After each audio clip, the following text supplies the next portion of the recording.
stay.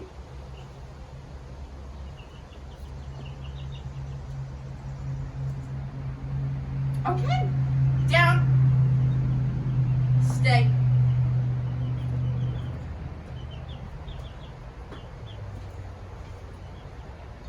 Okay, place, stay.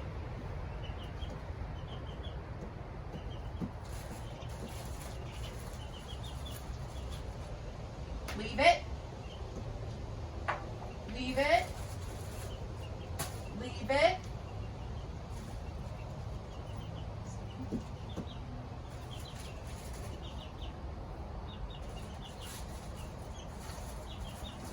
Okay, Graham, come. Good.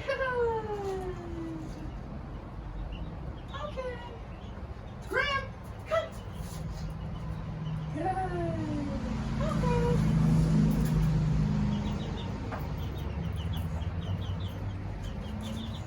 Drop it. Good boy. Drop it. Good boy. Lost interest already? Whoa. Drop it. Good boy. Drop it. Good job, buddy. Good boy. Ah, sit. Okay. Hi, this is Ashley from Top Dog Training and Resort. We just showed you everything that Graham has learned how to do, and now we're going to show you how to go about giving the commands and then correcting him if he chooses not to obey, or if he does something that we're trying to get him to do less often, like jump up on people. So remember, when we give him a command, there's going to be two parts. The command, such as sit, and then the release word, which is okay. So that frees him up to do what he wants until you give him the next command to do. So when we go from one command to the other, we release with okay. And there's also a couple hand signals that go with some of the commands. So we'll start with sit. The hand signal is palm up towards the sky. So we'll say sit with our hands up. And you want to make sure when you give him a command to get him focused on you, you want to stand right in front of him. You want to demand his attention. Hi, sweet boy. Good boy. You want to demand his attention before you tell him what you want him to do. So we're going to use that verbal as well as the hand signal. And then go from there. Graham. Good boy. Sit. Good. Okay. So of course, if he does it the first time you ask, just praise him. That's perfect. If you weren't to sit or to do any of these commands, what you want to do first, after 1-2 seconds, that you tell him, like I tell him to sit, and I give him 1-2 seconds. If he hasn't sat, first I would say, that's our verbal reprimand. If he doesn't respond to that and sit, then I would give a little bit of leash pressure with the leash and the prong collar. So for sit, it's going to be just like the hand signal, straight up. So if he weren't to sit, I would pop and release with the leash, straight up, just a little nagging with the leash until he sits, then stop the corrections and make sure you praise him. That praise, even after you've had to correct him, is really important. You gotta get that balance. Let him know when he's doing something wrong, but then it's really important to let him know when he does it right. All right. For the down command, hand signal is going to be palm towards the floor. I normally will put him in a sit first. It's much easier. So again, I'm going to turn and face him, tell him what I want, and then go about correcting if he doesn't. You ready? Down. Good. Okay. So, of course, he did it the first time again, so I just praised him.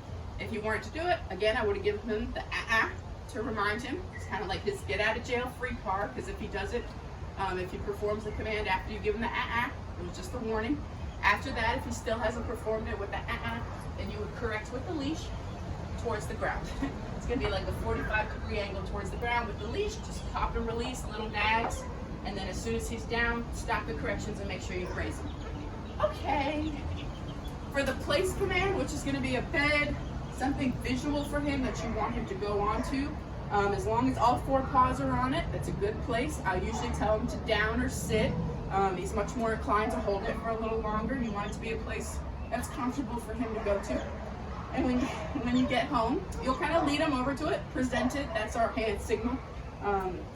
He can't have multiple places in the house. The fewer you have, the quicker he'll catch on to what his place is, but there can be multiple in different rooms. You ready? So we're gonna do that. Bring, place, good. Sit, good job. If you hadn't placed, I would have just tell him and then give him a little nag towards the bed if he still doesn't get on. And then once he's on, make sure you praise him. Again, I put him in a sit, and then I'm gonna give him the stay command. That's gonna be a palm towards his muzzle. Stay. Good. And holding it up while you go kind of reminds him what you want. Good. And then you can slowly start to put a little more distance in between you. Good. And then make sure you release him before he gets up. Okay, good boy. And if you didn't want to get up, that was okay too. So we're gonna do it again. I'm gonna demonstrate it again. If he were to break any stay, and a stay can be done in a sit, a down, or a place position. The place is generally a lot easier for them, especially puppies, because it gives them a visual barrier that you want them to be on. So it's easier than, anywhere on the floor telling him to sit or down. So we'll do that again, and with stays, you want to make sure you bring him back to where he was. So if he were to get off the place, I'm going to try to entice him a little bit, see if I can make him get up, make a mistake. I'll show you. Just going to bring him right back, kind of reset, make sure he holds it till you release him. All right, place, sit, stay. And a lot of times he will lay down on place because it's more comfortable for him. Good. Roll.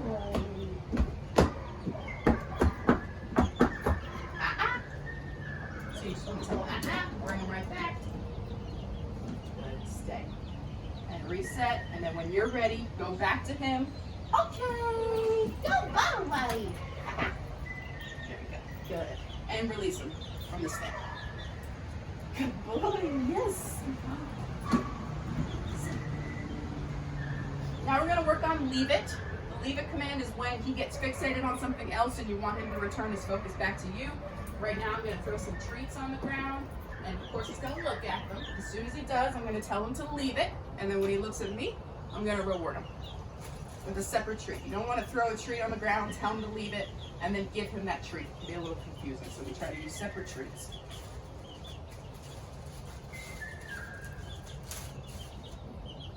Leave it.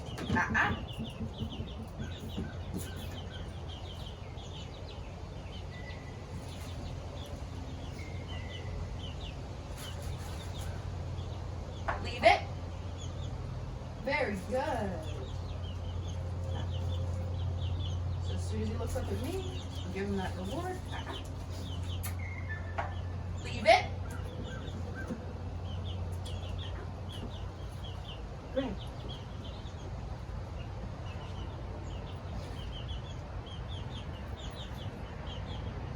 Now we're going to work on the leave it command. So the leave it command is when he gets fixated on something else and you want him to return his focus back to you. The way we practice is we use some treats, and I'll throw them on the ground. Of course, he's going to look at them. He might try to go for them, so make sure you practice on leash first in case you need to correct him. You want to throw the treat, tell him to leave it. As soon as he looks away from the treat and looks up at you, you want to reward him with a separate treat. You don't want to throw a treat on the ground, tell him to leave it, and then give it to him. It can be a little confusing, so we try to do it with separate treats.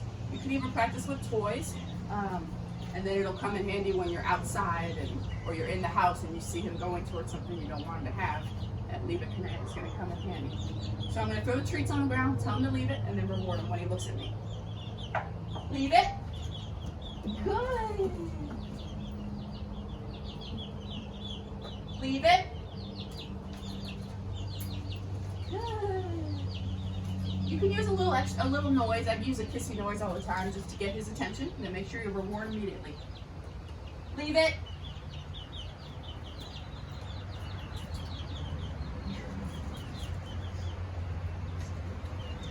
You want to make sure you don't release him until you pick those treats up. Okay, good boy. Also, that little finger up to the face from his eyes, bring him to mine. That also encourages his eye contact. So same thing, reward as soon as he looks at you. Good boy. Okay. Now for coming when called, so recalls. we're always going to use his name first. That's the one command you're always going to use his name first. His name should get his attention, and then you follow that with the come command, with the outstretched arm in towards your body. And the come command is him coming to you and sitting right in front of you before you give him any reward.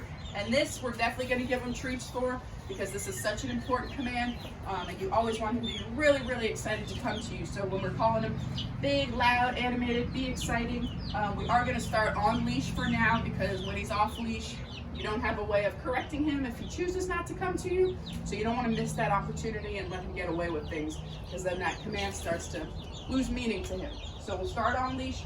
If he doesn't come when I call him, I'm going to give him first that and then a little pop and release with the leash in towards me, encouraging him all the way into me. That recall starts when you call him and it doesn't end until he's all the way in front of you sitting. You don't want him to lose focus halfway to you, so encourage him all the way. Graham, come! Come boy, go the way. Yes. Okay. He's definitely got a high prey drive, so little things like a couple quick steps back when you're calling him, just pump him up a little bit, get him moving. Those quick movements really get his attention. Graham, come. Yes. Okay. Graham, come. Good boy. Okay.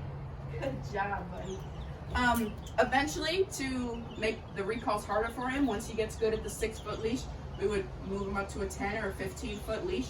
So now he has more distance, but you still have that ability to kind of give him a little nag, a little tug, make sure he follows through, kind of reel him in if you need to. But for right now, you want to make sure you have a good basis on the 6-foot leash. A game y'all can play in the house is start in one room, just a couple feet away from each other. Everybody has some treats, and we would just take turns calling him back and forth. Then once he gets good at that, go to different rooms. It becomes eventually hide and seek. So it's a really good way to tire him out mentally, and you're working on the come and went call at the same time. For healing, so the command for that's going to be let's go. Let's go is going to initiate the walk, and then if he were to pull after that, I would give a little correction with the leash. You want to correct in the direction you want him to return to. So if he's foraging out in front, you want to pop and release with the leash back towards your hip, back where you want him to be. As soon as he's next to you, where he needs to be, make sure there is slack in the leash, because any tension on that prong collar is a correction in his mind. So you want to give him the opportunity to make a mistake and leave your side before he gets that correction. We're teaching him the difference between good and bad behavior. Good behavior is when you're right here walking with me, there's no tension on the leash, you start to pull. Bad behavior, you get a little correction. As soon as you come back into place, the correction stops. And I would bring some treats with you when y'all first start going on walks, just because the walk can become monotonous, especially for a puppy. So keep him engaged with you. Give him treats intermittently, especially when he's staying with you, checking in with you when he gives you eye contact. Super important. So make sure you're rewarding those good behaviors in him. You ready? And then when we come to a stop, he's also expected to sit next to us. If he forgets to sit, you don't want to tell him to sit, you want it to become an automatic thing. So you would just give him an and then remember the correction with the leash for sit. If he doesn't fix himself after the verbal reprimand, it would be straight up, pop and release, straight up with the leash until he sits. Then make sure you praise him. Okay, so I'm gonna lead off. Let's go. Good boy. You can also pat your left leg when you lead off as a visual. Good boy. Nice slack in the leash. He's right next to me. He's checking in. I'm telling him good boy. And we come to a stop. He came out a little in front, but that's okay. I'm not too critical. He's a puppy. As long as he remembers to sit when we come to a stop, make sure you reward him for that. You gonna do it again? Let's go. Good boy. Good boy. Good. There you go. Thank you. Good job. Okay. So he got a little distracted right there, as a puppy will. Give him a little nag in towards you. He immediately gave him his focus back and praise him for that. What a good boy. Good decision. Good sit. So to keep him engaged with you, besides having treats, come to random stops like that. Make sure he rechecks in with you, refocuses, and then continue on your walk. Or make some quick turns. So walk a little bit, you might be getting distracted. If you make a quick turn, pivot, and walk the opposite direction, that leash is going to do all the correcting, and he's going to be much more focused on you now because he's going to want to pay attention to when you're turning, so he doesn't feel that correction. So it's just going to cause him to be much more engaged and focused on you rather than everything else. But I would keep your walks fairly short because, again, for a puppy, long training sessions can be just too much for them. So keep your walks, I would say, no longer than 15 minutes because you're going to want to keep him in that position, and he's going to be having to use his brain the whole time. So it's going to be, again, it can become even more monotonous the longer you go. So keep it short for him, just enough to go pee and to work on your healing a little bit, and then go on inside. Puppies definitely don't need long walks. And then the off command, that's going to be if he's jumping up on you, other people, or furniture. It's going to also be paired with the leash correction towards the ground because, again, we're trying to get him to not jump. So it's just something you need to be consistent with. It's gotten better over the 3 weeks because we're teaching him a proper way to greet, which is to come up and sit instead of to jump. So to do that at home, to continue to teach him so it gets better over time, when he comes up to you, I immediately go to tell him to sit. Don't even let him get into the mindset where he's so excited he's thinking about jumping. No, you tell him what you want him to do. Sit. And then you praise him heavily. If he does get the opportunity to jump up, just want you to lift your knee. Don't put your hands on him because even pushing him off of you, I know it's a hard habit, but it's giving him affection. It's giving him attention at that point. That's what he wants from you. So if he jumps up, If he doesn't have the leash on, it's okay. But if he does, which I do recommend keeping it on him when you first go home, and especially times when people come over, really excitable times, not a problem to have the leash and collar on him so you're able to correct him if you need to. So if he jumps up, lift your knee and give a pop and release correction towards the ground where you want him to be, and then still tell him to sit. A lot of times he will automatically go into a sit if he does jump up because he knows better. He knows he won't get any affection if he jumps up. He's got to sit first. Just the impulse control is something a puppy struggles with. So again, as long as y'all are consistent, do not love on him when he jumps up. Have him sit before you love on him. It will get much, much better over time. Right? Lovely. Okay. And the last thing we are going to work on is drop it, swap it. So working on the drop it command, of course. So this is a fun little game for him. We're going to have two little identical tennis balls or just two equal value toys to him at home. You want to give him one. Okay. Let him play with it. Let him get it in his mouth. Tell him to drop it. Excellent. And as soon as he does, you give him the other toy. Drop it.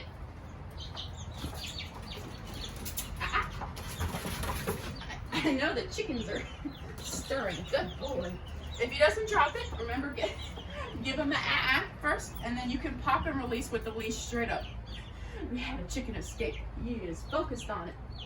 Leave it. And you put your body in front of him. Good boy. To block his view of the distraction. Because the chicken is definitely a big distraction right now. Good. Down. Good. Okay.